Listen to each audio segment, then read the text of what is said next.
We would like to send out a special thanks to Faraday for supporting The Trail Went Cold. Faraday is a family-run brand making high-quality, timeless clothing with modern design and functionality. Get 20% off your first purchase by going to faradaybrand.com/cold with promo code COLD at checkout. Thank you, and enjoy the show. Christmas Eve, 1924. Babbs Switch, Oklahoma. A fire breaks out at a Christmas party taking place at a schoolhouse and claims the lives of 36 people. When the remains of one of the presumed victims, 3-year-old Mary Elizabeth Edens, cannot be found, her family believes she may have been abducted. Over 32 years later, evidence is found to suggest that a California woman named Grace Reynolds might be Mary, and she winds up having a reunion with the Edens family. However, in 1999, it is revealed that additional evidence was uncovered to show that Grace was not actually Mary after all, so no one knows what really happened to the missing child. After that, the trail went cold.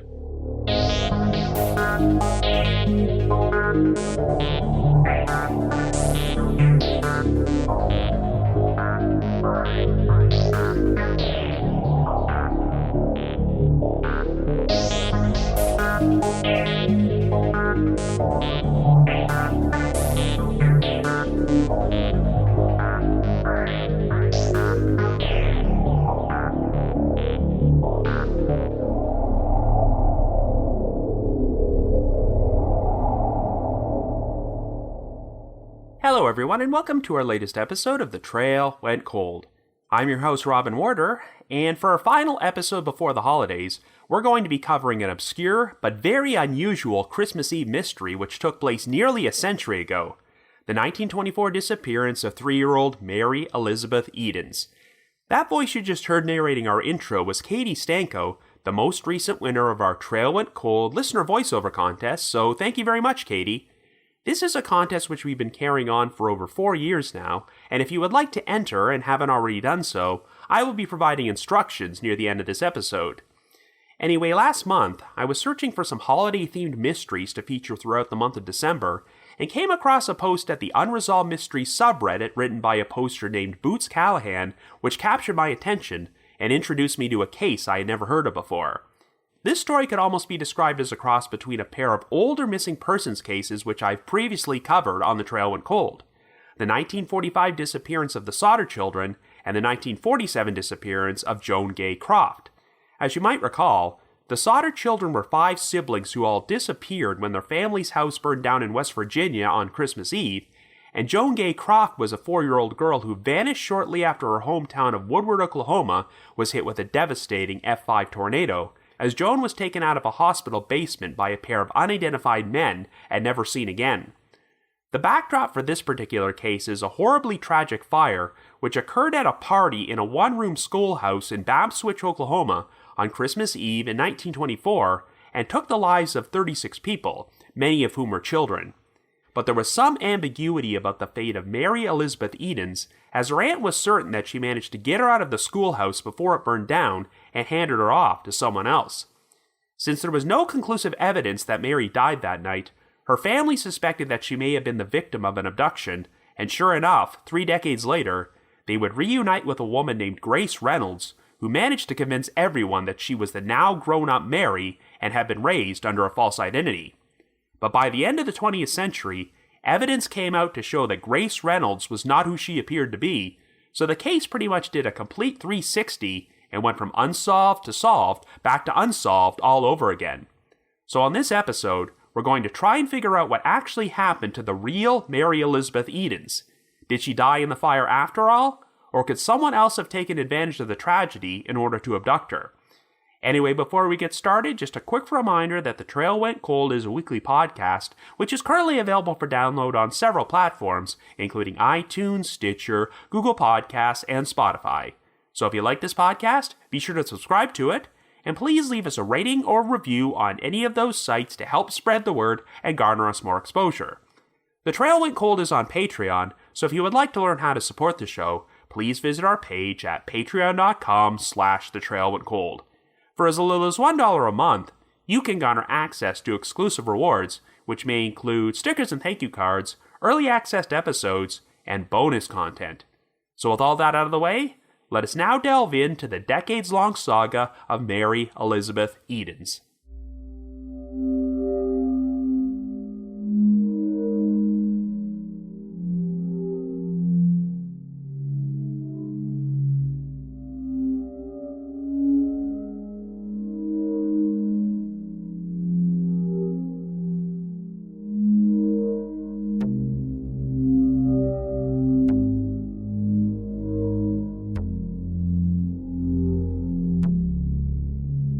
Our story begins in 1924 in Babbs Switch, Oklahoma, a small rural hamlet located in Kiowa County about 6 miles outside the town of Hobart.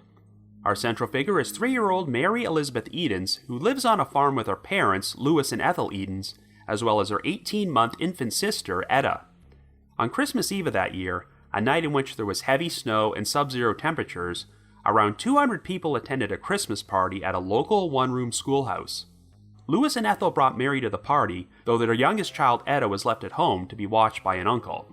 Unfortunately, the schoolhouse was severely overcrowded, as the number of people in attendance far exceeded the building's 26 by 36 foot capacity.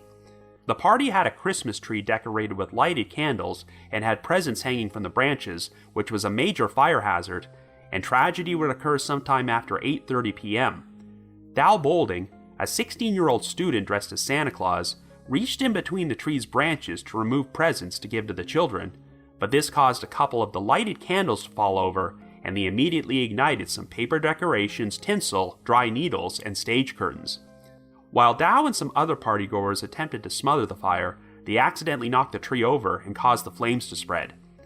The schoolhouse was a light wood frame building which offered no resistance to fire, and the ceiling had also been painted with flammable white oil paint which caused a flashover. The kerosene lamps which were being used to light the building exploded from the heat, and the schoolhouse had no firefighting equipment or running water to douse the flames. Once the fire started consuming the building, everyone rushed to the schoolhouse's only door, but since the door only opened inwards, it wasn't long before the exit was jammed with people. Attempts were made to escape by breaking the windows, but they were all blocked with steel grating, which had been installed to prevent people from breaking into the schoolhouse, and the broken windows only created a draft which fed the flames. By the time all the survivors escaped the schoolhouse, the fire had taken the lives of 32 people and injured 37 others. The victims were all transported to Hobart, but 4 more people would ultimately succumb to their injuries, bringing the total number of deaths to 36, and sadly, half of the decedents were children. Dow Bolding, the teenager who accidentally knocked the candles off the Christmas tree, was killed in the fire, and his entire family was hit hard by the tragedy. He lost his 13-year-old sister Maggie and his 8-year-old brother Edward, and Dow's older brother Claude lost his fiancée Gladys Clemens, whom he was planning to marry on Christmas morning. Gladys Clemens also lost her 2 sisters, Mary Lois Clemens and Juanita Clement Stevenson as well as her 3-year-old niece, Mary Juanita Stevenson. However, it was a family named Coffey who were hit the hardest, as a couple named Thomas and Beulah Coffey and their 4 children, Aubrey, Maud, Ethel, and Orly, were all killed in the fire, as well as Aubrey's fiancée, Vesta Jackson. Many of the victims were identified by their jewelry or other indestructible personal items that were found in the ashes, but 20 of the decedents were burned completely beyond recognition, and since it was impossible to determine which remains belonged to which person, these victims were all buried together side by side in 20 separate coffins in a long mass grave at Hobart Rose Cemetery. In response to the tragedy, the state of Oklahoma would pass a new bill which increased fire safety requirements for schools, as they were now all required to have a minimum of 2 doors which opened outwards.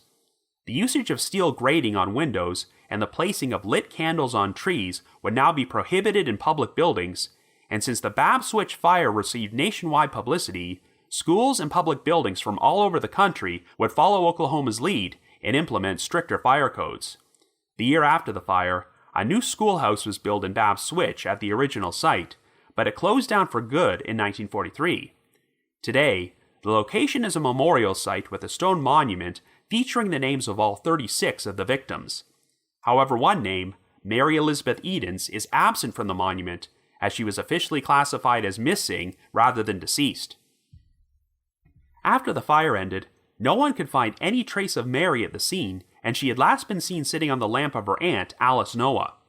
Even though the windows were blocked by steel grating, someone managed to pry one of the grates loose, so Alice managed to escape from the schoolhouse through a broken window. Alice suffered severe burns to her face and head, and after she was taken to the hospital, she died of smoke inhalation 2 days later. However, before she passed away, Alice claimed that when she escaped the building, she held Mary outside the open window and placed her in someone's arms. But Alice said she did not get a good look at the person she handed Mary to, and no one could figure out what happened to the child after that. Indeed, while many of the victims who were burned beyond recognition were identified by their jewelry, Mary had been wearing a ring and a locket that night, yet neither of these items could be found in the ashes. Technically, there was no conclusive proof that Mary was dead, but even though a search was performed of the surrounding area to explore the possibility that Mary might have wandered off, no trace of the child could be found. No one ever came forward to confirm that Alice had handed Mary to them through the open window, so the Edens family held out hope that this person might have taken Mary away from the scene and she was still alive somewhere. Over the next 3 decades, the Edens would spend a lot of money hiring private investigators to search for Mary, and they encountered a number of false leads. Virtually every year around Christmas, newspapers in Oklahoma would publish stories about the Babbs Switch fire and make mention of Mary's disappearance, and this would sometimes lead to tips from people who suspected that someone they knew might be Mary. Unfortunately, whenever these people were tracked down and administered a blood test, the results would show that they were not related to the Edens family. However, during the fall of 1956, an accountant from San Bernardino, California named Elmont Place read an article about Mary's story in a magazine and became convinced that a friend of his named Grace Reynolds might be the missing child. Grace was in her mid-30s and was a divorced mother of 2 sons who lived in the town of Barstow, where she ran a dress shop. During past conversations with Elmont, Grace had told him that she was passed around between different families throughout her childhood and never felt a connection with her birth mother, so she wondered if she might have had a past she did not know about. Since Elmont was the district governor of the San Bernardino Lions Club, he decided to get in touch with the president of the Lions Club in Hobart, Oklahoma, to see if he could contact Mary's younger sister, Betty, who was living in the area. Betty was not born until after Mary went missing, but in an interesting parallel to Grace, Betty's married name happened to be Reynolds. And yet another odd coincidence, Betty and Grace each had a son named Lewis, the same name as Mary's father. Given that Mary's parents had already experienced a number of disappointing false leads when finding people who turned out not to be their missing daughter, Betty did not want to tell them about Grace Reynolds until a thorough investigation could be performed.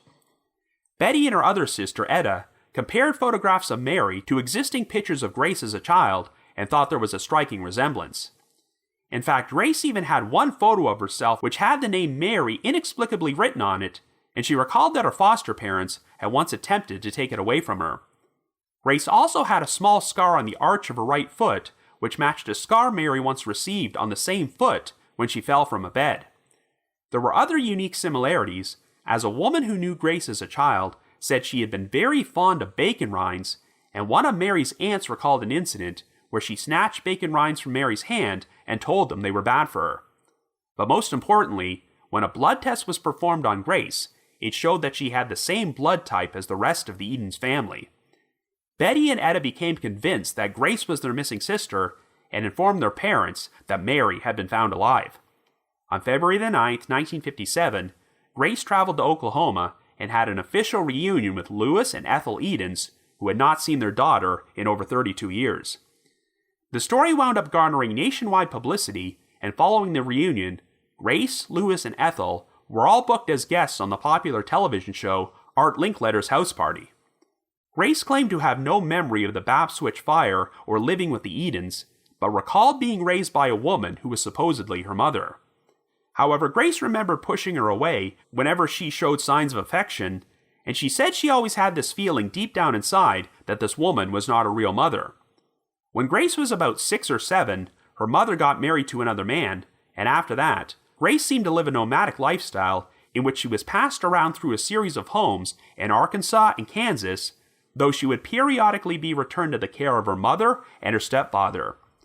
When Grace was 14 years old and living with a family in Arkansas, her mother wrote her a letter asking if she would like to move to California with her.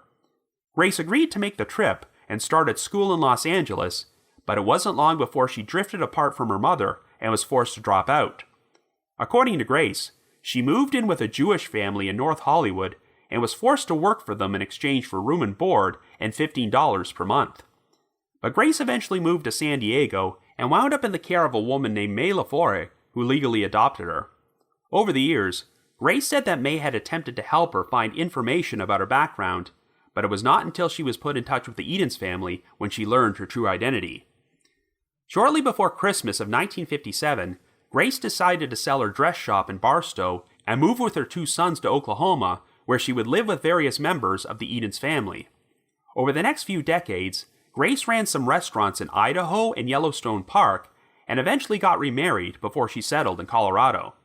In 1980, she released a book about her life story titled Mary, Child of Tragedy, The Story of the Lost Child of the 1924 Babbs Switch Fire, though she continued to maintain that she had no memory of her life before the age of 6.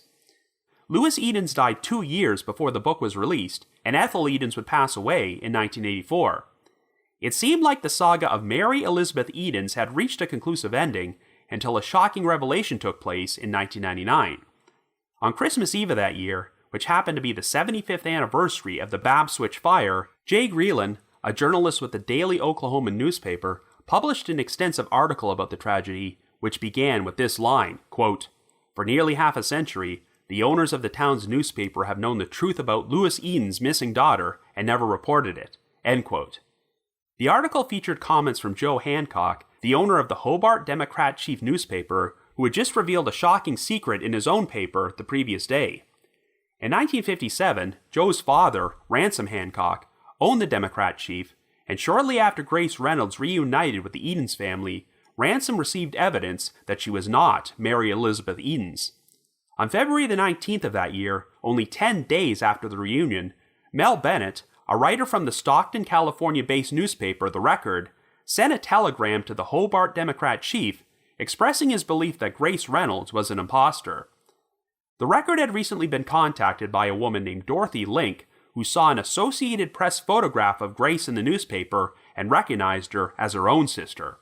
Another woman named Inez Collins would also send out a letter identifying herself as Grace's sister and believed that Grace's decision to pass herself off as a missing child had unfairly painted their mother as a kidnapper. She wrote, quote, "That's the most absurd thing I have ever heard of. I'd like to punch her in the nose," end quote.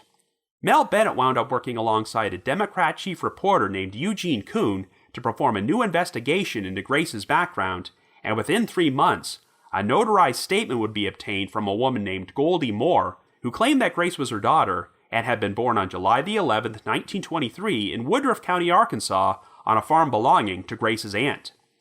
Grace's sisters believed that she might have intentionally passed herself off as a member of the Edens family, not only because she wanted fame and attention, but because she was ashamed of the fact that her own birth family had been poor. When Eugene Kuhn confronted Grace with all the information that had been uncovered about her past, she continued to maintain that she was Mary Elizabeth Edens, but said she would not make a formal statement until after she consulted with an attorney. The Hobart Democrat Chief and the Stockton Record were both prepared to simultaneously publish stories revealing that Grace was not who she claimed to be, but since Ransom Hancock was friends with Louis Edens, he wanted to share this news with him personally before it went public. However, when Louis was informed that Grace was not actually his daughter, he asked Ransom to keep the whole thing a secret for his wife's sake. Since Ethel had lived with false hope for 3 decades before she finally reunited with a woman she believed was Mary, Louis did not believe she could endure the trauma of losing her child for a second time, and would be much happier living with the belief that her daughter was alive. If Ransom still wanted to go public with the information, Louis hoped that he would not do so until after Ethel was dead. Ransom decided to honor Louis's request, so the story about Grace Reynolds never ran in the newspapers, and Ransom put all the evidence he had collected about her into an envelope and kept it inside a safe at his office. Joe Hancock was made aware of this revelation, but even after he took over the Hobart Democrat Chief, he decided to honor his father's wishes and kept this information a secret until 1999. By this point, Louis, Ethel, and Ransom had all passed away, and while Mary's 2 sisters, Betty and Etta, were still alive, they had found out that Grace was not Mary many years earlier and did not object if the story went public. Grace was also still alive and living in Colorado under her married name, Mary Edens Grossnickel, and when asked to provide comment for the 75th anniversary article, she continued to maintain that she was Mary. Grace believed that Goldie Moore had only provided a notarized statement claiming to be her birth mother because she was scared of being exposed as a kidnapper. Grace passed away in April of 2008 and never wavered from her original story, as the name Mary Edens Grossnickel, as well as Mary's original birth date, June the 22nd, 1921, are currently inscribed on her headstone. So after nearly a century, the actual truth about what happened to Mary Elizabeth Edens remains up for debate. So I guess you could say, the trail went cold. But before we continue, we would like to send out a special thanks to our sponsor, Faherty. Faherty is a family-run brand making high-quality, timeless clothing with modern design and functionality. I know that Christmas is just around the corner, but it seems like the holiday season starts earlier and earlier every year. However, on this particular year, I'm excited to make up for lost time and all the canceled plans of late. I just moved into a new place last month, but was very excited to be able to decorate it for Christmas in order to get myself into the proper festive spirit. And it was even more satisfying to do this while dressed in my new Faherty brand clothing, which I recently received. If you're searching for the coziest gifts that are practical and stylish, like flannels that seems like you've had them for years, or lush sweaters, festive tops, and dresses that can still be worn after the champagne has been popped, well, Faherty has the options to cover you. In fact, Faherty is so confident in the quality of their clothing that they have a lifetime guarantee of quality. No matter what, they'll replace or fix your clothes forever. I've started wearing the new Faherty clothing I received these past few weeks, and they're so comfortable and stylish that they can be worn during any season, not just the holidays. So if you're looking for a last-minute gift, it's not too late to get your favorite people a Faherty gift card. But don't forget to treat yourself, too. Get 20% off your first purchase by going to fahertybrand.com/cold and using the promo code COLD at checkout. That's FAHERTY brand.com/cold with the promo code COLD at checkout to get 20% off your first purchase. Thank you, and enjoy the rest of this episode.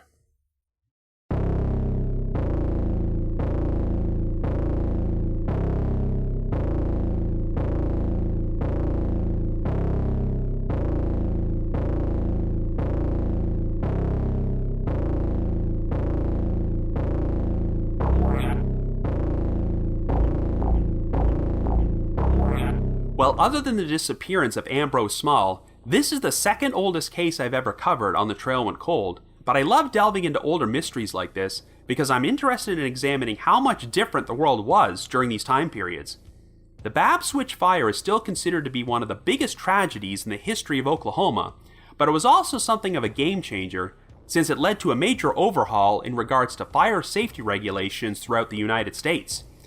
The amount of safety hazards at this Christmas party were so absurd that the whole situation might almost be comical if what happened wasn't so horrific. Can you imagine cramming around 200 people inside a 26 by 36 foot schoolhouse where there are lighted candles hanging from the Christmas tree, flammable materials everywhere, and steel grating over the windows? And this is not the only catastrophic fire I've read about from many decades ago, where the building's only doors opened inwards, which caused absolute chaos when everyone panicked and tried to exit all at once. It's incredibly sad that half of the victims in this fire were children, and that entire families were seriously decimated by the tragedy, but the Edens family also had to experience the pain of not actually knowing what happened to their loved one and live with the faint hope that Mary might still be alive somewhere. Now obviously, forensics have advanced so much since 1924 that if an event like this happened today, there might not have been any mystery because they would be able to use DNA testing and other forensic techniques to identify the remains of the victims and determine beyond a shadow of a doubt if Mary died in the fire. Like I mentioned earlier in the episode, at least 20 of the victims were burned beyond recognition, and back then, it would have been impossible to determine which remains belonged to which person. To know who actually died, they pretty much had to use process of elimination by figuring out who was missing, and their deaths would be corroborated by identifying personal items in the ashes which belonged to the victims. Well, it's possible that some of the remains at the site did belong to Mary, The problem with determining this with 100% certainty is that the locket and the ring she was wearing that night could not be found. And of course, her Aunt Alice claimed she was able to get Mary out of the building through the window and handed the child to an unidentified person. If it wasn't for Alice's story, Mary's family might have accepted that she died in the fire, but because there was no conclusive proof of that, you will not see Mary Elizabeth Edens listed among the 36 victims whose names are inscribed on the memorial monument. When Grace Reynolds was revealed to be the now adult Mary Elizabeth Edens 3 decades later, it was a pretty huge story. But of course, if something like that happened today, they'd immediately be able to confirm this with DNA testing. In fact, there have been situations like this during the past few decades where adults have come forward claiming to be missing children, only for DNA testing to rule them out. This option was obviously not available back in 1957, but there were enough similarities between Grace and Mary to convince her family they were the same person. The best forensic option they had at that time was blood testing, which was an effective way to rule out people who were believed to be Mary, but Grace having the same blood type as the Edens family is hardly conclusive evidence they were related. During my intro, I made comparisons to the disappearances of the Sodder children and Joan Gay Croft, but this story is also reminiscent of another case I covered on this podcast about the 1930 disappearance of Mary Agnes Maroney, a 2-year-old girl who was abducted from her family by a woman posing as a social worker. 22 years later, a woman named Mary McClellan came forward who believed that she was Mary Agnes, as she had been adopted by another family about a year after Mary Agnes went missing. A series of experts believed that McClellan had enough genetic similarities to the Maroney family that they became convinced she was Mary Agnes, so the Maroneys accepted her as their daughter. However, after McClellan passed away in 2005, arrangements were made to compare her DNA with surviving members of the Maroney family, and it showed no genetic match. So this meant that McClellan was not Mary Agnes after all, so much like this case, it reverted from being unsolved to solved, back to unsolved again several decades after the fact. But the key difference between the two cases is that even though evidence has been publicly presented to show that Grace Reynolds was not Mary Elizabeth Edens, I do not believe any DNA testing has ever been performed. So while it now seems very unlikely that Grace was Mary, they technically haven't proven it with 100% certainty. Now, I will admit that the one thing I did not do while researching this episode was read the book Grace Reynolds published in 1980 titled Mary, Child of Tragedy, The Story of the Lost Child of the 1924 Babbs Switch Fire, as this book is long out of print and would cost around $100 to purchase a used copy on Amazon. Grace always maintained that she had no memories of anything in her life until about the age of 6, which would have been 3 years after the Babbs Switch Fire, so the book obviously wouldn't have offered much insight on how her so-called abduction actually took place. But now that we know the truth, I'm sure it would have been a fascinating read, especially if Grace always knew she was orchestrating a hoax and fabricating details to fit her narrative. I also find the timing interesting that Grace started working on the book after Louis Edens passed away in 1978, as he knew she was not actually Mary and may have objected to Grace's decision to write a book. The way Grace tells it, she was raised by a single mother and had no idea who her biological father was, but once her mother got remarried, she seemed to lose interest in her, and Grace kept being passed around between many different families until a San Diego woman named May LaForre legally adopted her when she was 15.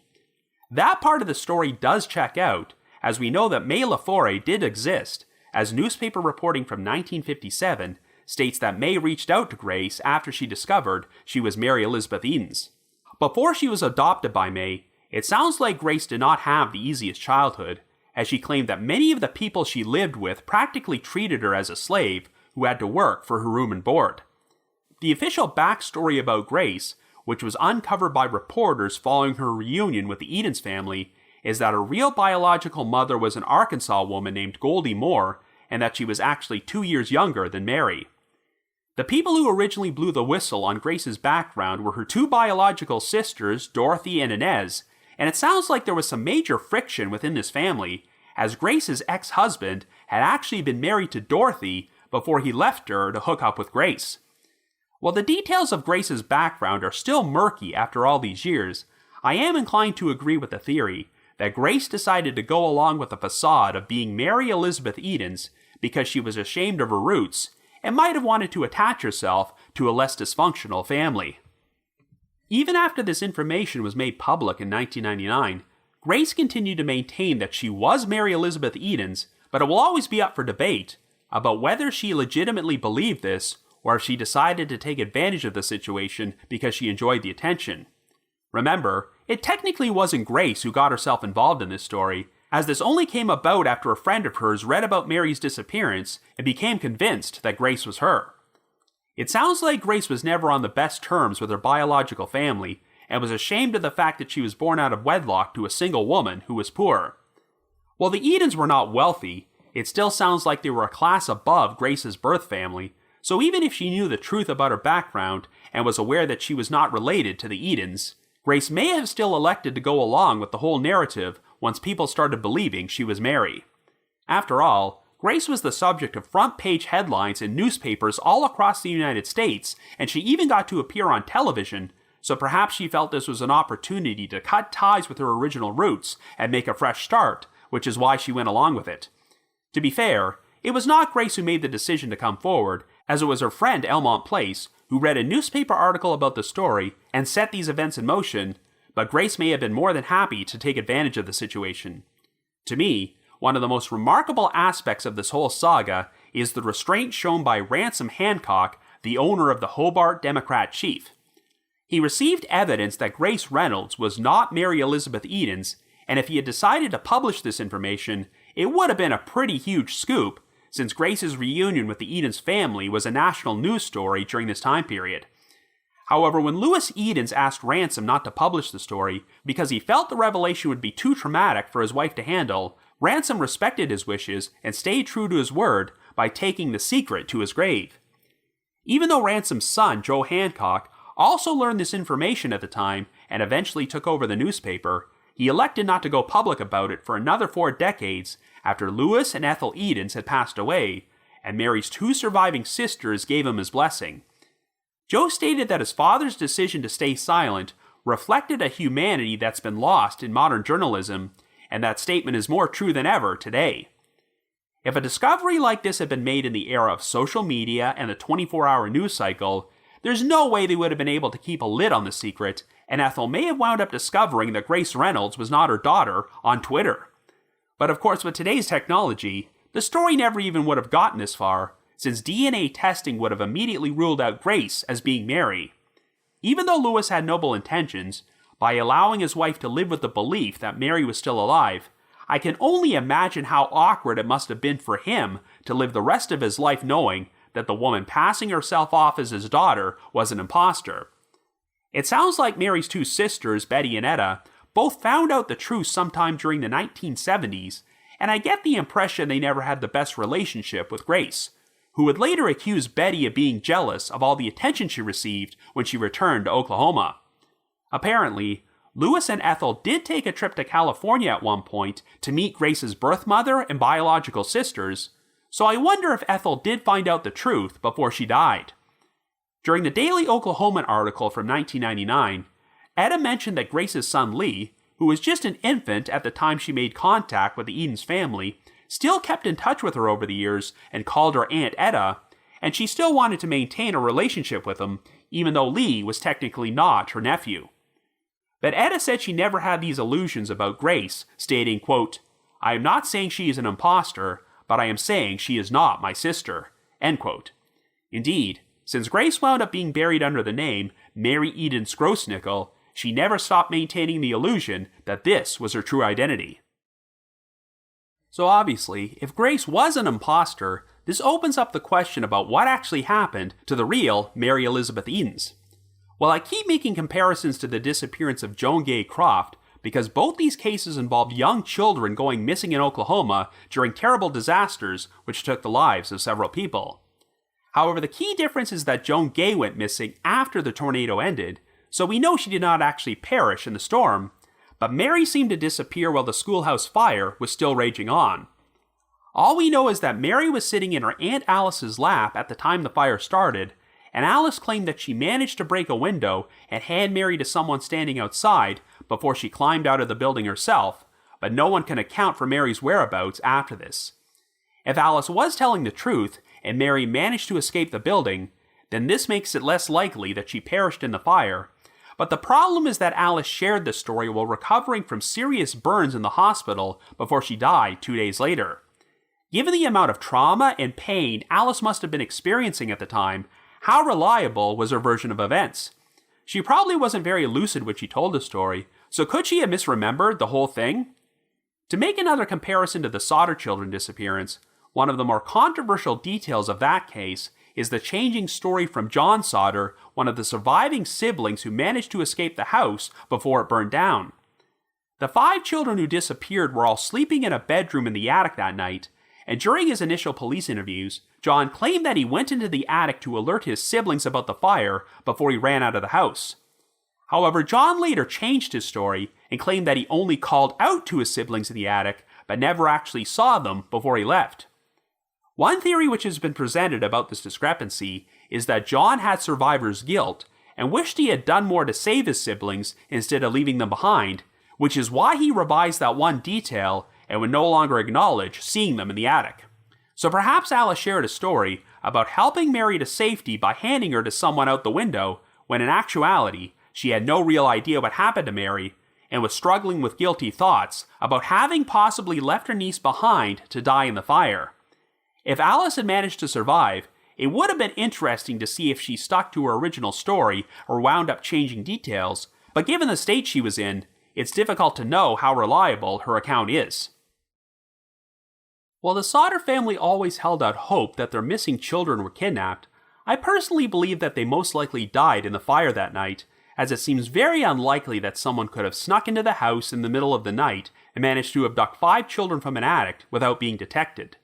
The fire lasted for around 7 hours, and the house contained a large amount of coal, which can make fire burn very hot, and a proper investigation was never performed by the fire marshal's office.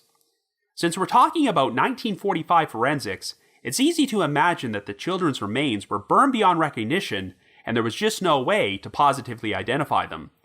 Now, the key difference between this case and the disappearance of Mary Elizabeth Edens is that only one child went missing here, and since we're talking about a chaotic scene where there were a couple hundred people around, it's not completely implausible that someone could have taken Mary away from the scene undetected. But what are the odds that a kidnapper would be around to take advantage of this situation and abduct a child?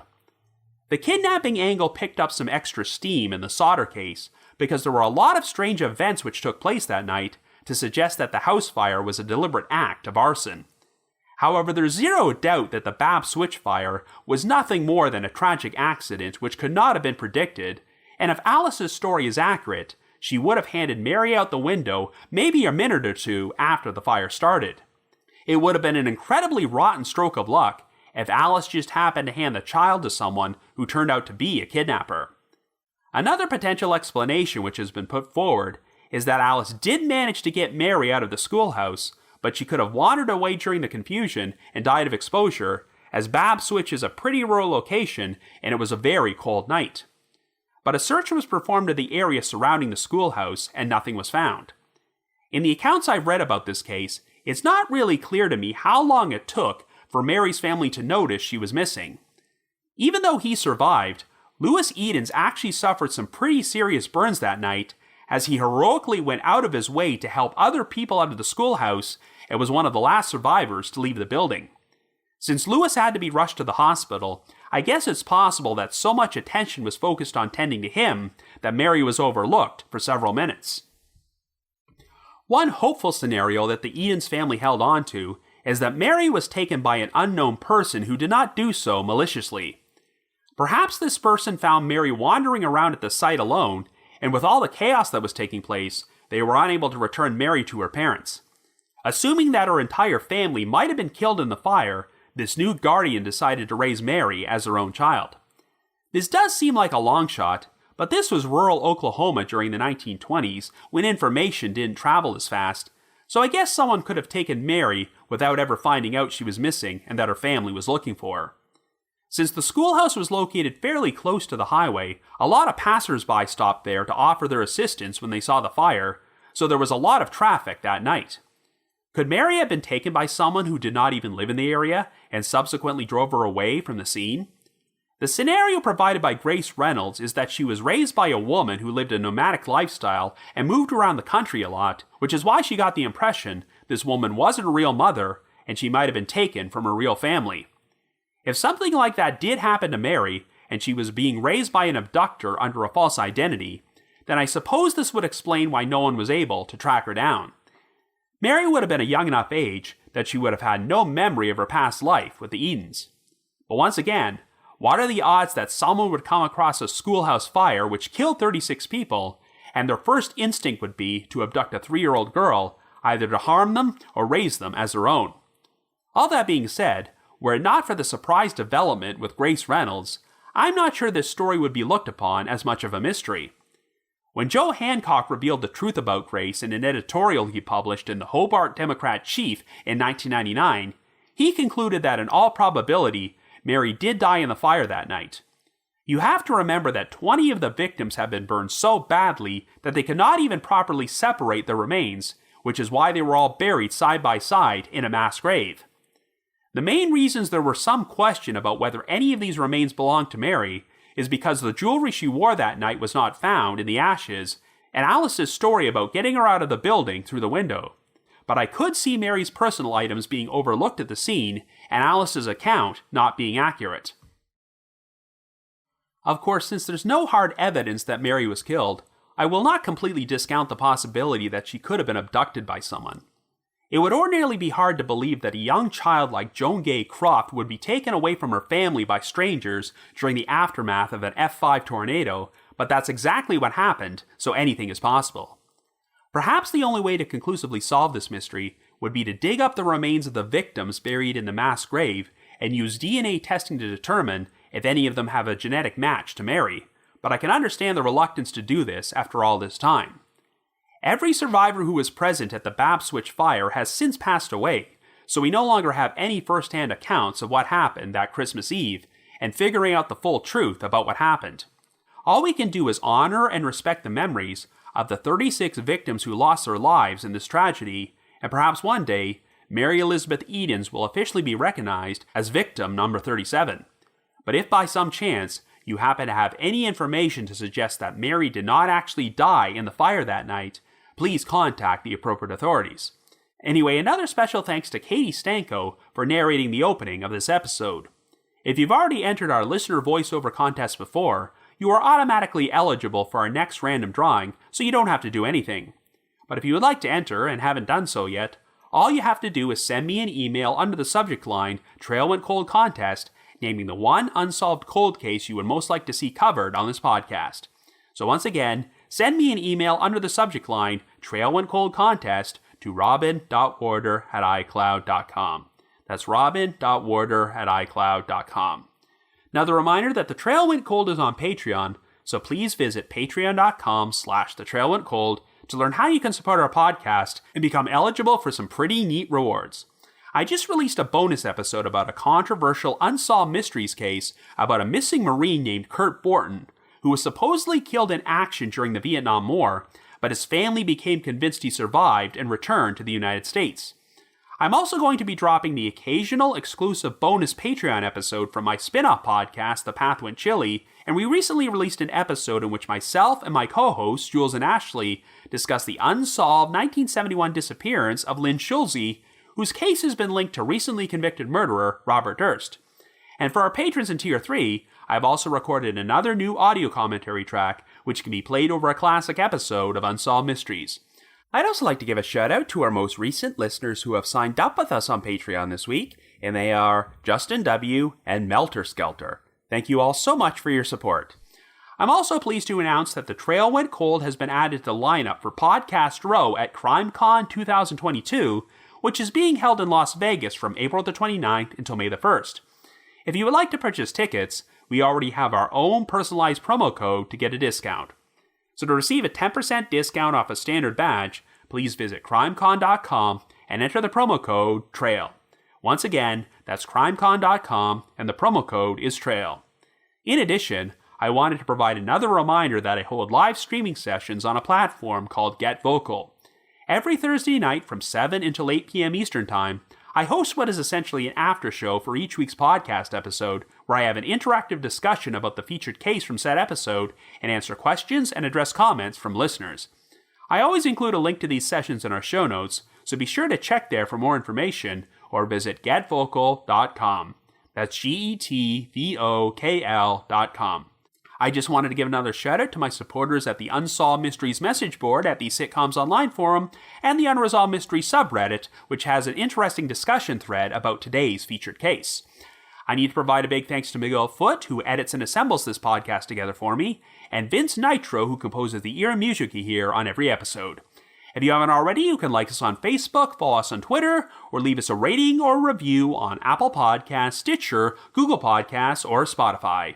So this is our final episode before the Christmas holidays, but it's not our final episode of the year, as next Wednesday, we will be concluding 2021 with a special update episode in which I talk about some cases featured on this podcast which have since been solved or had major developments. So we hope you all have a safe and happy holidays, and join us next Wednesday for our update episode of The Trail Went Cold.